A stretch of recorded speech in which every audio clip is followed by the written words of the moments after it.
Hello, and welcome to First Bank's Financial Education Center webinar series. I'm Amanda Dustman, and I will be your facilitator today. Today, we're going to explore ransomware. Could your business be next? With our panel of experts. Just a quick reminder, the lines are muted, but at any time, please send us your questions through the webinar tool. At this time, I'd like to pass it over to the host of our program, Mr. Joe Ambrose. Joe, take it away. Thanks, Amanda. Good day to everyone and welcome. I'm Joe Ambrose, Executive Director of the First Bank Center for Family-Owned Businesses. Today, we welcome our Chief Information Security Officer, Mark Ashworth, to discuss ransomware attacks. The timing of this presentation is spot on. In early May, Mark offered to host a webinar on this subject. 2 days later, the Colonial Pipeline attack occurred, followed by the early June attack on JBS USA Holdings, Inc. Could your company be next? We certainly hope not. And now, Mark Ashworth. Thank you, Joe, and thank you everyone for attending here today. So as Joe had mentioned, ransomware is very much in the news right now, and it's been making big time headlines. And it started here most recently with the Colonial Pipeline shutting things down, and also now JBS Meatpacker. And then, even over this past week, Fujifilm also announced that they had suffered a ransomware attack. And all these are big companies, but it's not the only ones that's really happening. It's happening quite often throughout. And Recorded Future and the FBI has different statistics off of there, and the FBI has showed that in 2020 that there was just under 2,500 ransomware complaints that was reported to the FBI, which accumulated almost $30 million in ransoms paid. Recorded Future's recent report showed that there was over 65,000 actual ransomware attacks that occurred in 2020. That's about 7 per hour that occurred, and with ransoms being paid of almost $350 million. So as you can see, the overall impact of this is very big. It's a very big business. There's a lot at stake here, and there's a lot of different I won't say companies, but they're running like companies. These ransomware gangs are that is producing this ransomware, and they're doing it as an organization. And they also have affiliate programs to where people can sign up and use their systems to be able to access and even hack into other organizations. So this is called ransomware as a service as well as hacking as a service. They're combining these two platforms in order to get different victims, and then also to get more income off of there. Everyone from nation states to criminal organizations are using ransomware as a source of income, as well as a means to shut down an aggressor or target different organizations such as Colonial Pipeline. There's really 3 main common points of infection, and one of the biggest ones is phishing emails. And that's why there's a lot of stress in the industry around practicing and notification and building that knowledge around phishing emails. Another big one is for smaller organizations primarily. They have exposed RDP services. So they're utilizing remote desktop protocol in order to access their servers from remote versus using a VPN solution with multi-factor authentication. These are very easily compromised and have been compromised. So if this is the way that you are accessing your organization, you will want to quickly shut that down, because more than likely your organization has been exposed. It can be used as a jump point to other organizations for attacks. And more than likely, a lot of your data could already be out there from the organizations. Another one, which is really big, is around software vulnerabilities. So regular patch management, so running your Windows updates, running your router updates, and all of that keeps those vulnerabilities down. And even with the most current ones that's out there, the vast majority of the attacks that's being done aren't from this month's type of patching, although that does happen. A lot of them are several years old, that systems just are not being patched. And so they're very easily become prey for these ransomware companies or these individuals to prey on those organizations that hasn't been patching their systems. So make sure you keep your routers and servers and your desktops and keep them all patched up to date on the latest vulnerability, on their latest operating system builds. So overall, the average ransomware payment has gone up from 2020. The statistics there went up from close to about $220,000. Now, this was prior to the Colonial Pipeline and JBS Food Service attacks, which Colonial stated that they've paid a $4.4 million. They also got about 2.2 back from the FBI, fortunately for them.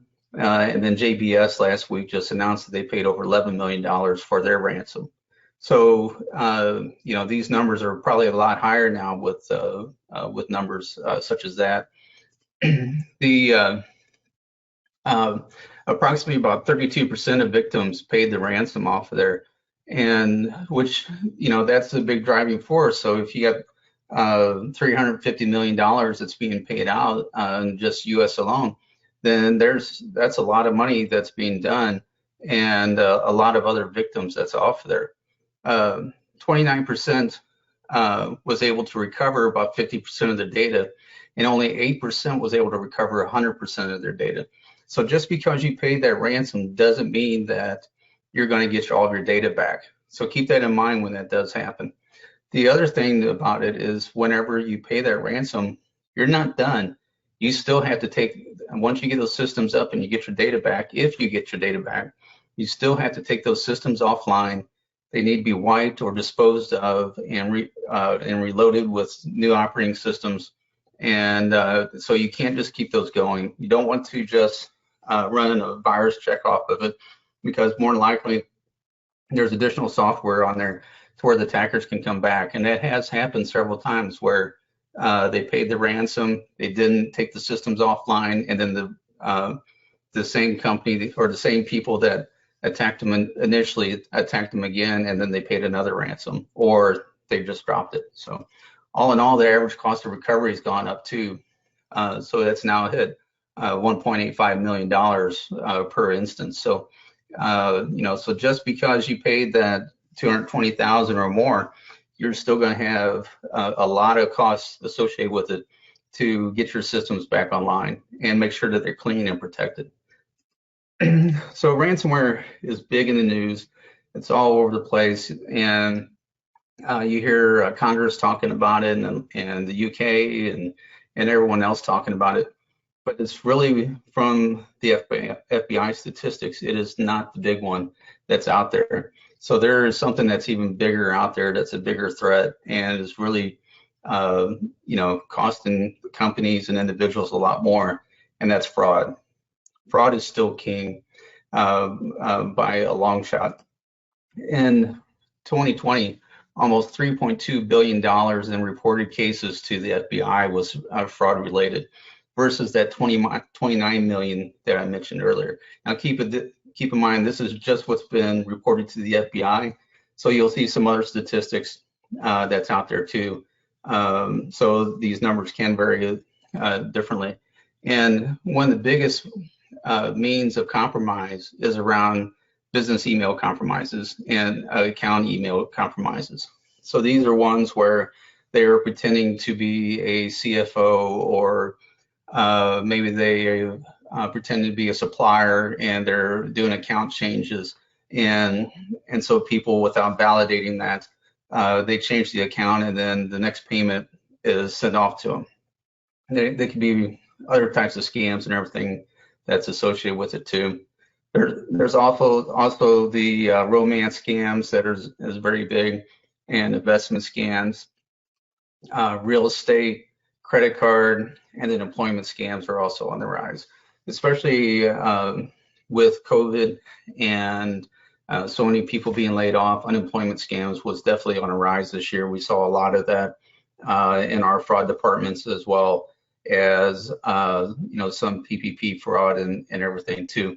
The romance scams is a regular occurrence, and it's happening to all ages. And you could be looking at anywhere from 5 to 10,000 to, we've seen some that's been $100,000 that has been fraudulently sent. So there's definitely fraud is a big threat that's not making the news headlines as much as it should. Obviously, ransomware, the side effects of that, such as Colonial Pipeline, with it shutting down, affecting businesses, gas shortages and everything else, is very big, and the amount of money that is lost because of ancillary components of that can be very big because of that. So I'm definitely not trying to downplay ransomware and the potential for devastation around that. It could be a lot worse in those instances where the actual components that's doing the switching and everything else gets wiped out, and those have to be done, and so some organizations could be hit a lot harder with that. So here in 2020 with some more FBI statistics, kind of sticking with those right now, you can see the number of victims that is associated with phishing and other areas of fraud. Again, over here is the 2,400 that was associated with ransomware, but all these different types and different areas of extortion, non-payment, non-delivery are all different types of attempts that or attacks that the FBI has seen and is investigated. So they've done a huge part. Sometimes your financial institution is able to retrieve that money. The quicker you contact your financial institution, then the better chance to get that money back if it's a wire fraud or ACH. But once it leaves the country, it's very difficult to do. Overall, California was ranked #1 with the total number of victims for the state, almost 70,000. Illinois was ranked 5th, and Missouri was ranked 23rd as far as the FBI statistics is concerned around victims of the various types of fraud. And here's the different ages that is done. As you can see, kind of the older the age, unfortunately, the bigger the victims. But likewise, on the flip side, many times they also have more funds to be able to get conned out of and be part of those scams. So this also doesn't take into account, even though the previous page showed a lot more, there's a lot of victims that did not have their age that was associated with it. So that's why those numbers don't quite match up to the previous slide. So the age amounts weren't quite there. So I think there was a total of just shy of 800,000 complaints, and with 4.2 billion in total losses in 2020 that was reported by the FBI. Mark, I have just a clarifying question real quick that came through. Is what does BEC or AEC mean? Great question. BEC is business email compromise, and AEC is account email compromise. So account email compromise is when they're trying to steal the credentials of a person, and a business email is typically targeted towards businesses trying to defraud, which we'll get into here around invoices, change in payment accounts, false companies. They will make a company that sounds very similar. They can do fake invoices, trying to make it look like a supplier that they have, but change the payment address to it, or they'll call and or email to try to change what bank account they're associated with, so that way when the payment comes through the next invoices, then it just goes straight through the fraudulent address.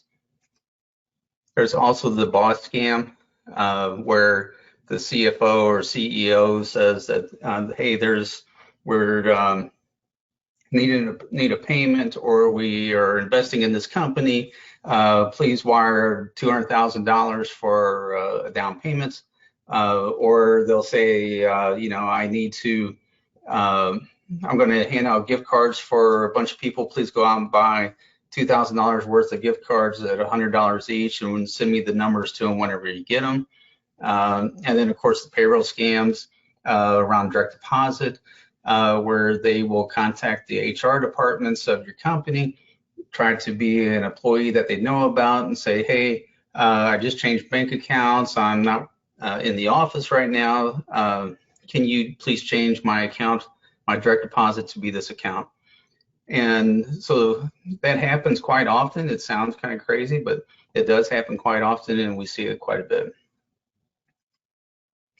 So how do I protect myself? That's a big question here, right? So we do these, we have all these different scams here. We have all the ransomware that's out there. So how do we keep from being a victim off of this? And really a lot of it's around awareness. Having your accounts payable teams, your employees all throughout the organization, be aware of the different types of scams they are, even test them. There's great products out there from CoFence, from KnowBe4. They have great training videos. They do phishing simulations where you can provide the email addresses of your employees, and they will send test emails out, and you can see how many clicks on the link or puts credentials in. So it's a great way to help educate your staff and make them aware. The other thing around, say, protections around the business email compromises is have the protocols put in place in your organization. You do not send wires to or ACH transfers or any sort of payments that's done via email or by phone. You always verify, to the CEO or CFO and have a second signature or something along that line that prevents that money just to easily go out. Likewise, if a supplier contacts you that states that their bank accounts have changed, you call the number back that's associated, that's on file for that supplier. Don't reply with the phone based off the phone number that's there. That's a malicious phone number, it's a malicious email, right? So they're gonna have someone waiting there just to answer the phone and to, of course, validate that. So call the number that's on file and verify it that way. Be careful what you download. Anytime that you download something from an unknown site, even known sites could potentially have a malicious payload in it, whether it's a PDF, a Word document, Excel. If it's from an email that you're not suspecting or a phone call, always, validate that, have them provide some sort of information to validate that they are who they are. And of course, with email or text, never click on a link or anything from something that you're not expecting. And one of the big things that they try to do is they try to put a sense of urgency that they have to do it right away. And so they're trying to get you to where you'll click on the link, to where you'll make the change in the account or go buy those gift cards or whatever it might be, and that you'll do it real quick because it's so urgent. Take a moment, step back, validate it. And many times by doing that, you just kept the scam from happening to your organization. So how do you protect your systems? So this could be done in obviously multiple ways, and you should be thinking of multiple layers whenever you do this.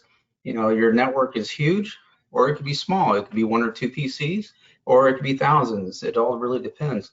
But one thing for sure to have is good backups. And so back up your data regularly, whether it's your home PC where you have the pictures of your loved ones on, or your PC at work. Back up that data. And then store that backup off-site. So in other words, where it's disconnected from the network. So that way, if there is an attacker and they do put ransomware on your system, they can't get to that backup, and you can restore that backup. Update and patch your systems. So make sure if you're a small organization, Windows Update is turned on automatically. So make sure that whenever it's prompting you and saying, I need to reboot for these updates to take place, allow it to do that. Reboot your machine at the end of the day and allow it to do that.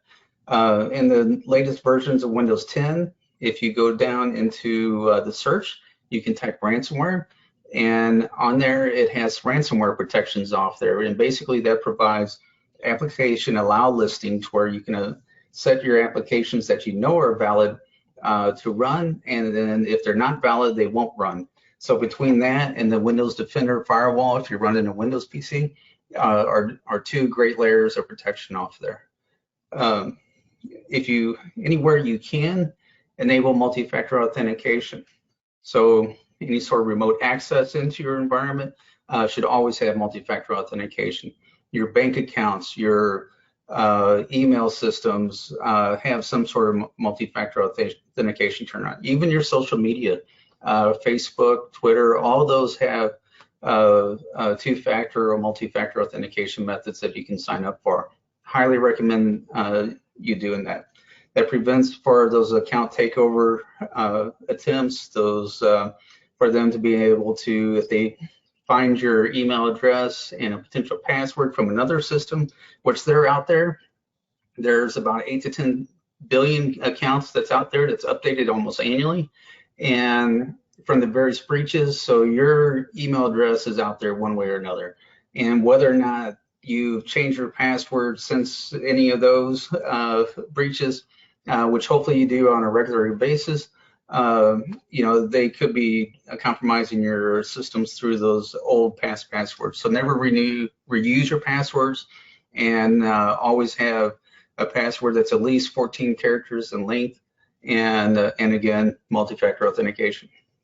A good email filter with your system, if you're using Gmail or Outlook.com or Office 365, they all have really good email filters that's put with that.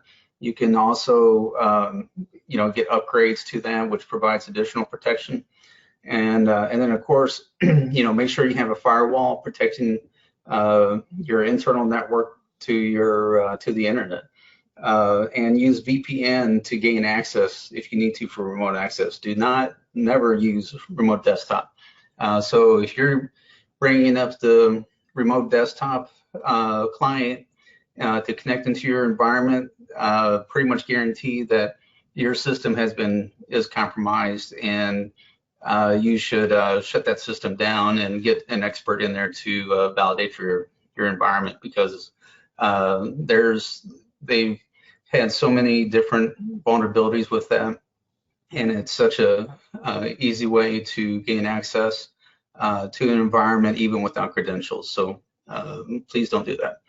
And then if you can, especially if your environments, you know, have servers or anything on that line, have continuous monitoring, have some way to monitor what's happening in your environment. If you do not have a dedicated IT staff, there's a lot of great services, some of our clients that provide such services, and feel free to reach out to Joe, and he can get you a list of some of our customers that provides monitoring services for small businesses, and helps, you know, for forensics if you do get breached. So that we have a lot of great contacts, and if you're a bigger organization with like additional contacts, then be happy to, you know, talk to you about that as well. So what if you do get ransomware? Like I said, if you do get ransomware, and even if you do go so far as pay the ransom, your work is not done there. You don't pay the ransom, say, okay, I got my data back, and we're done. You need to, when you first discover it, you should isolate that exposed system. Hopefully it's just one, and it's not a whole bunch. And you know, take them off the network.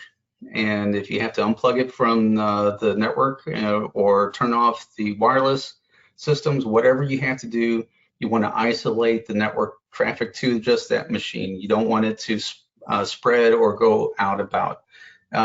If you have it on more than one, there's a very good chance that it could be on even other machines. So definitely shut your network down if you're a small company, and isolate those devices. If you have to, go pull the switch to power off the switch or something just to shut them down. So segregate all other computers and devices, turn them off, the ones that you know are safe, so that way they don't get the infected. Get your backup secured. Like we talked about, if you have an off-network backup, a copy that's been saved. Keep that thing protected until you're ready to do your restores.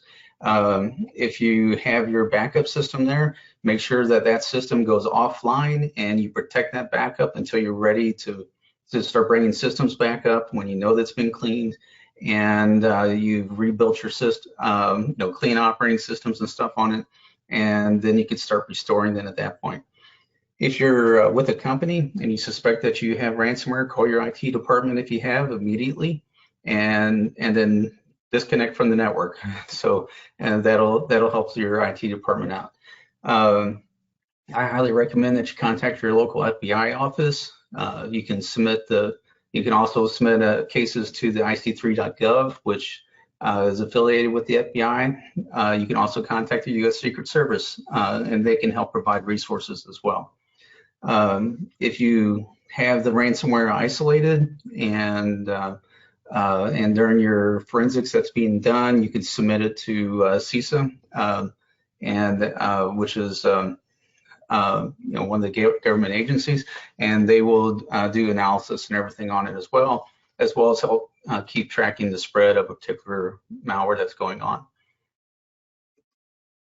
Here are some great resources that if you need it, that's associated for not only just security, but also various tips, notifications.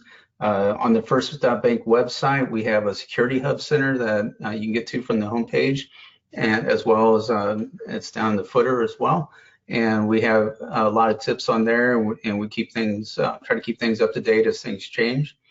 In St. Louis and a lot of other cities, there's a local InfraGard chapter that you can join. They work closely with the FBI. I'm a board member of the St. Louis chapter. We have actually a really good conference that we put on once a year. COVID kind of messed things up last year, so we didn't do it until almost December, but we actually have FBI, Secret Service, a lot of the other three-letter agencies come in and talk about things that they're seeing. So it's a very informative way, and it's free, so it doesn't cost you anything to join InfraGard.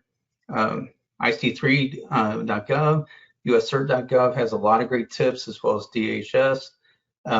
There's a lot of good online magazines such as CSO Online, Krebs on Security, lots of great informative, sometimes technical, but sometimes not, especially like the CSOonline.com, and Information Security Magazine's another good one. Microsoft.com/security. That'll give you a lot of good security tips, let you know what's happening. And there's a lot of wonderful podcasts out there. I love podcasts, especially when I'm driving. Security Now is probably my favorite. It's about a 2-hour podcast. It does get technical, but the host on there does a great job talking, and they also talk about some other things. CyberWire does a great job. Hacking Humans is another good one, and that one is for really anyone that's really non-technical. And then SANS Internet Stormcast is another good one that's out there that provides more daily updates, and a lot of it's around malware, ransomware, and other infections along that occurs. So a lot of great podcasts. Worst case, just search your favorite podcast tool for security, and you'll get dozens and dozens of them that's out there. So let's see here. And so that's all I have. So again, I want to thank everyone for joining us today. We're going to now bring Joe back on, and we'll do a panel discussion. So Joe? Or Amanda? Thanks. Actually, I think it's Amanda. Yes, I'm going to go over some of the questions with you. Okay, so our first question, Mark, if a company decides to pay ransomware, what would prevent the hackers from demanding a repeat payment? I think you're still muted. Okay, great. So sorry about that. So that's a great question. A lot of times right now, especially with certain groups such as Ryuk and then I lost the other ones in my mind. But anyway, a lot of them will demand a second payment off of there. And what they've done a lot of times is they've already exfiltrated your data, And so they do almost a double blackmail, right? One, to get your data back that's on premise, and then also to then state that, well, we have your data, and if you don't give us extra money, then we are going to sell it on the web or on the dark web, or we're going to post it out there to try to humiliate you. And but if you pay us, then we'll delete it. And that's what JBS did, but they really have no guarantee that the data was deleted or anything. It's one thing to pay the ransom if you have to, don't recommend it necessarily, but to try to get your systems back online, but to pay that extra blackmail, there's no way they will guarantee that. I mean, they're a criminal, right? So, there's no honor among thieves, right? So they're going to hang on to that. They're not going to delete it. They're going to sell that. So don't pay the extra money. So. Great information. Next question. If I have malware bytes on system Windows, will Windows Defender work in conjunction with my bytes? Yes, it's an extra layer. Yep. So Malwarebytes is a great product, does a really good job detecting malware and other items. So yes, you can have that on there with Windows Defender, and they will work hand in hand pretty good with it. So. Great. Okay, next question. I'm curious why the CIA or FBI can't go get these criminals. Well, it's not easy, right? Because whenever they are attacking, many times the source of the attack is really through some other victim, or it's coming from a Tor exit point or a VPN exit point. And so whenever that occurs, it's very difficult to trace them back to where their original location is. And more than likely, if they're really good, they've done that multiple times. So they've hopped in and out of other places multiple times, come out of several nodes, and so it makes it very difficult to trace them back. The biggest thing is looking at the technique and how they do it, and then getting into the dark web chat forums to find that chatter that's occurring, and doing almost that social engineering to the attacker to find out who's bragging about it, who's trying to sell the service, and then trying to work back that way, and then also trying to follow the money, right? So even though with Bitcoin and a lot of the others, it is fairly anonymous, but you can still kind of do some accounting forensics that can trace back sometimes. So it depends on the type of cryptocurrency. Very interesting. Thank you. All right, what are some phishing red flags that I can look for when I'm checking my emails? So they're getting a lot better than what they used to be, right? So the days of a lot of misspelled words is not as common, but it still should be something that you should look out for. Also, changes in fonts, the overall text of it. Karis, what other things do you typically see? Yeah, so like you mentioned, spelling errors is definitely a big one still, even though they are getting better and smarter with how they send emails. A lot of times I check for the header, looking at the sender. If the sender name and the sender email don't match at all, that's one big red flag. A sense of urgency is another one. I need these gift cards by the end of today, or I need this money in the next hour. That's another red flag. So the sender and then the sense of urgency are two big ones that I see. Wonderful. Couple more questions. What sort of insurance is available for recovering costs from ransomware attacks? So there is cyber insurance that's there to where you can transfer some of the risk and cover that. Over the past year or so, there's a lot of talks of the cyber insurance going up. But talk to your insurance provider that's doing your business insurance, and they can, start having that conversation around there. There's different forms of it. Some of it will help cover loss of business, depending on your type of business. Others will work with just the recovery and getting forensic teams in. Some will also help with negotiating of ransoms if needed, if you want to go that route. Wonderful. And is there any way I can verify whether a sender is legitimate or not? So yes, there's what's been called, or what's called DMARC, and it's a type of setting that's done with email, and you can validate your email accounts with that.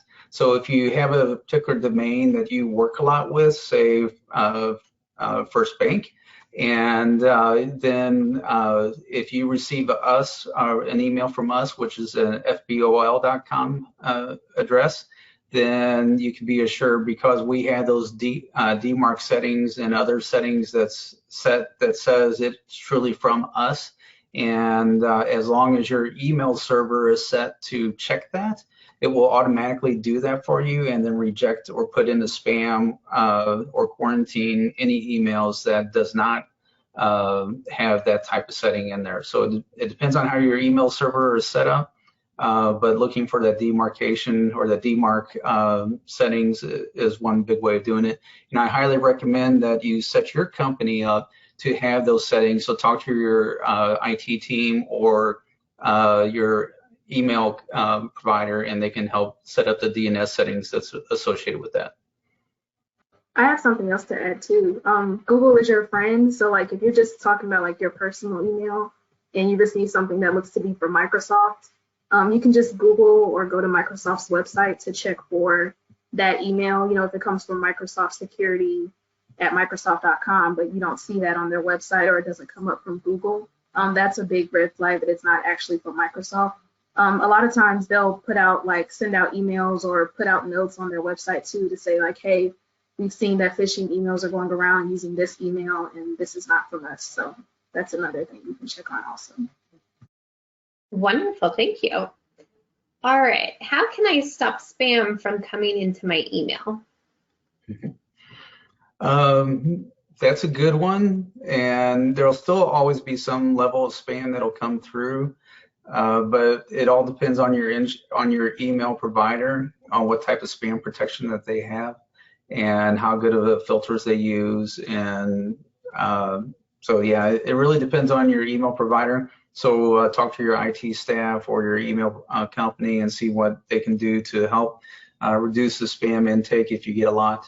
The other thing too is really be careful on where you put your email address. So when you sign up and put, to all these surveys and newsletters and Amazon and all those sort of things, they're selling those credentials most of the time, and so those they're getting you signed up to more and more stuff, and then that adds to it too.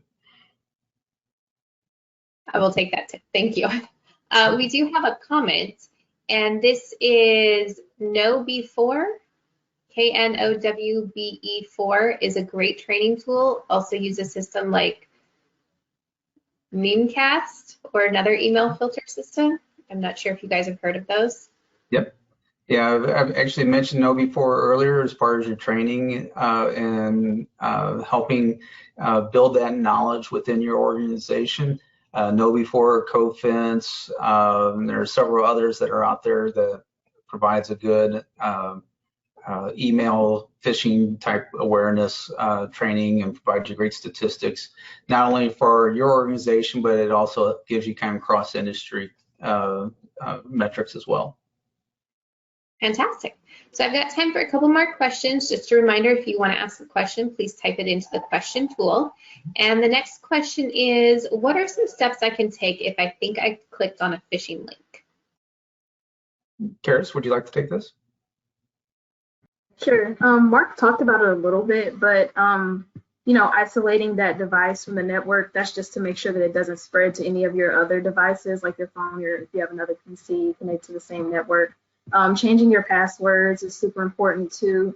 I think he also mentioned isolating the network, changing your password. There were other couple things you mentioned too on your slides that you can do also.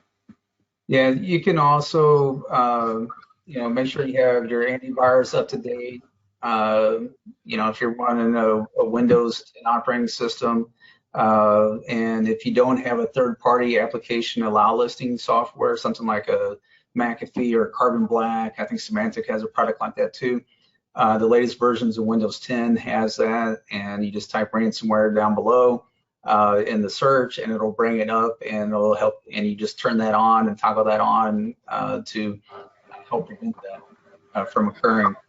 But when you do click on it, the biggest thing is, try to run your Malwarebytes, run your antivirus scan off there.